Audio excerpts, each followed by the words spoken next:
आज से हम ऑप्टिक्स का नया पार्ट स्टार्ट कर रहे हैं।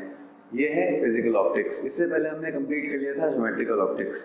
तो ज्योमेट्रिकल ऑप्टिक्स में हमने पढ़ लिया था फर्मेट प्रिंसिपल, फिर इमेज फॉर्मेशन, एब्रेशन, उसके बाद ऑप्टिकल इंस्ट्रूमेंट्स, आई पीसेस हमने पढ़ लिए।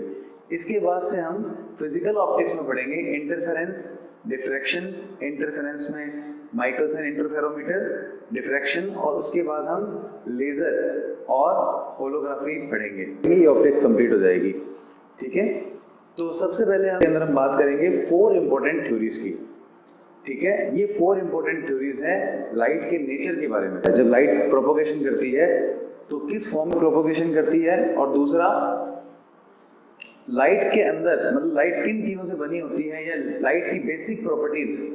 ठीक है, तो लाइट की सबसे पुरानी जो थ्योरी है वो है कॉर्पुस्कुलर थ्योरी, और ये थ्योरी वैसे ग्रीक में न्यूटन से पहले से चल रही थी। ये एंशिएंट ग्रीक की थ्योरी है, और इस थ्योरी के लाइट बहुत छोटे छोटे पार्टिकल से मिलकर बनी होती है, लाइट रेज।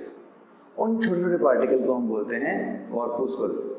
तो वो कॉर्पुस्कल्स किसी भी चमकती हुई बॉडी में, लुमिनस बॉडी से एमिट होते रहते हैं वो पार्टिकल। कौन से पार्टिकल? कॉर्पुस्कल्स। तो किसी भी पार्टिकल वो किसी भी बॉडी से ऐसे सारे सब डायरेक्शन में एमिट होते रहते हैं। तो देखिए, a luminous body continuously emit tiny light and elastic particles called corpuscles in all direction. They possess the property of reflection from a polished surface and or transmission through a transparent medium.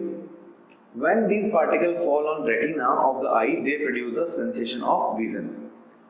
तो ये जो कॉर्पुस्कल होते हैं, अगर कोई polish surface है उससे reflection show करते हैं, ठीक है, ट्रांसपेरेंट मीडियम से रिफ्रैक्शन शो करते हैं, और अगर हमारी रेटिना पर गिरते हैं तो हमें विजन का सेंसेशन देते हैं। तो इस थ्योरी से ये थ्योरी रेक्टिलिनियर प्रोपगेशन, रिफ्लेक्शन और रिफ्रैक्शन ऑफ लाइट को अच्छी तरह से समझा सकी। ठीक है, लेकिन इसी दौरान आइडिया आ गया था कि लाइट के अंदर वेव नेचर भी होता है, और ये आइडिया आया था सबसे पहले हाइगन के माइंड में 1679 में। तो उसके बाद हम पढ़ेंगे वेव थ्योरी। तो न्यूटन की कॉर्पुस्कुलर थ्योरी के अकॉर्डिंग लाइट, कोई भी ल्यूमिनस बॉडी होती है तो उससे जो लाइट निकलती है वो पार्टिकल की फॉर्म में निकलती है। वो पार्टिकल इलास्टिक होते हैं और किसी भी मीडियम से ट्रांसमिट होते हैं, रिफ्लेक्ट होते हैं, और वो कॉर्पुस्कुल्स होते हैं। तो कॉर्पुस्कुलर थ्योरी जो थी न्यूटन की, उसके अकॉर्डिंग, उस थ्योरी के अकॉर्डिंग उसने इंटरफेरेंस, डिफ्रैक्शन और पोलराइजेशन ऑफ लाइट जैसे फिनोमिनों को नहीं समझा सका, लेकिन वो उस थ्योरी से रिफ्लेक्शन और रिफ्रैक्शन को सक्सेसफुली समझा सका। अच्छा, उस समय जब ये थ्योरी चलती थी उस समय इंटरफेरेंस, डिफ्रैक्शन और पोलराइजेशन ऑफ लाइट के बारे में लोगों को नहीं पता था। या उस समय देखिए 1680 के समय या उससे पहले के समय न्यूटन की कॉर्पुस्कुलर थ्योरी चलती थी, उसके बाद भी वही थ्योरी चलती थी, 1800 तक वही थ्योरी चलती थी। लेकिन उसके बाद क्या हुआ, 1680 के समय जो हाइगन है, क्रिश्चियन हाइगन, उन्होंने क्या किया, उनके दिमाग में एक आइडिया आया कि लाइट का जो प्रोपोगेशन होता है वो वेव मोशन की तरह होना चाहिए। उनका आइडिया ये था। तो लेकिन उस समय भी जो लोग यहाँ पर न्यूटन की कॉर्पुस्कुलर थ्योरी को ही मानते थे, जब तक कि थॉमस यंग और फ्रेनेल ने एक्सपेरिमेंट से ये प्रूव ना कर दिया हो कि इंटरफेरेंस ऑफ लाइट। तो वो कहने का मतलब है कि 1800 से पहले न्यूटन की कॉर्पुस्कुलर थ्योरी ही चलती थी। तो यहाँ पर न्यूटन की कॉर्पुस्कुलर थ्योरी खत्म होती है और इसके बाद से स्टार्ट होती है वेव थ्योरी का इंट्रोडक्शन। 1680 तक क्रिश्चियन हाइगन के दिमाग में एक आइडिया था कि जो लाइट का प्रोपोगेशन होता है वो वेव के फॉर्म में होना चाहिए। उनके अकॉर्डिंग जैसे पानी में वेव बनती है, साउंड वेव होती है, ये कैसे बनती है? किसी मीडियम में डिस्टर्बेंस के कारण। अगर एक रस्सी को हम लें और एक तरफ से हम डिस्टर्बेंस दें तो उस रस्सी के अंदर वेव्स बनेंगी। तो वेव इज प्रोड्यूस या जनरेटेड ड्यू टू डिस्टर्बेंस। तो वैसे ही उन्होंने कहा कि लाइट भी एक तरह की वेव होती है, वेव मोशन होती हैं, और ये भी किसी डिस्टर्बेंस के कारण ही जनरेट होती हैं।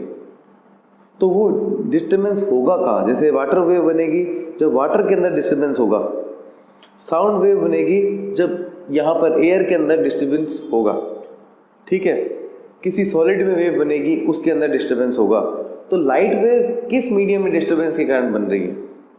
तो उनका आंसर था कि लाइट वेव बन रही है ईथर मीडियम के डिस्टर्बेंस के कारण। तो वो कहते थे कि कोई भी ल्यूमिनस बॉडी एक डिस्टर्बेंस का सोर्स होती है। कोई भी चमकती हुई चीज़, लाइट वाली चीज़ एक डिस्टर्बेंस का सोर्स होती है, और वो डिस्टर्बेंस एक मीडियम में चलता है और उस मीडियम का नाम होता है ether. This hypothetical medium occupies complete universe, और वो ईथर पूरे ब्रह्मांड में फैला हुआ है, ठीक है। और ये किसी सोर्स से जो डिस्टर्बेंस निकलता है वो वेव्स की फॉर्म में चलता है, और कोई भी वेव्स होती है वो एनर्जी को एक पॉइंट से दूसरे पॉइंट तक ट्रांसफ़र करती है। वैसे ही ये वेव्स भी एनर्जी को एक पॉइंट से दूसरे पॉइंट तक ट्रांसफ़र करती है सभी डायरेक्शन में, ठीक है। अब ये जो वेव्स हैं जब हमारी आँखों में के रेटिना पर आती हैं, ठीक है, इंसिडेंट होती हैं, तो हमें सेंसेशन ऑफ विज़न होता है। तो इसी कारण तो उन्होंने ये चीज़ भी यहाँ पर एक्सप्लेन कर दी कि किस तरह से हम देखते थे कि अगर ये वेव्स हमारी आंखों के रेटिना पर इंसिडेंट होती है तो ऑप्टिक नर्व्स उसको सेंस करती है, उससे एक्साइटेड होती है, और हमें विज़न का सेंस होता है, ठीक है। इसके बाद उन्होंने ये बताया कि जो लाइट चलती है वो इस तरह से चलती है, जिस डायरेक्शन में प्रोपोगेशन कर रही है उसी डायरेक्शन में वाइब्रेशन कर रही है। तो कैसी वेव हुई है? लॉन्गिट्यूडनल। उनके according light wave longitudinal wave होती हैं, जैसे कि सॉलिड वेव्स, लिक्विड में जो वेव्स बनती हैं उसी की तरह।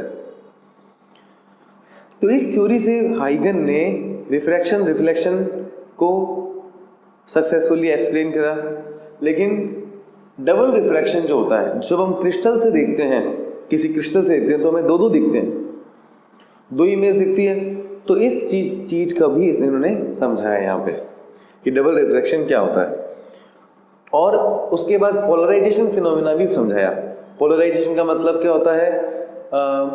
अनसिमेट्रिकल लाइट को सिमेट्रिकल लाइट में बदलना, या डिफरेंट डायरेक्शन में प्रोपोगेशन करती हुई लाइट को एक डायरेक्शन में वाइब्रेशन करती लाइट में कन्वर्ट करना। तो पोलराइजेशन फिनोमेना जो होता है वो इन्होंने डिस्कवर तो किया, लेकिन ढंग से सही तरह से एक्सप्लेन नहीं कर पाया।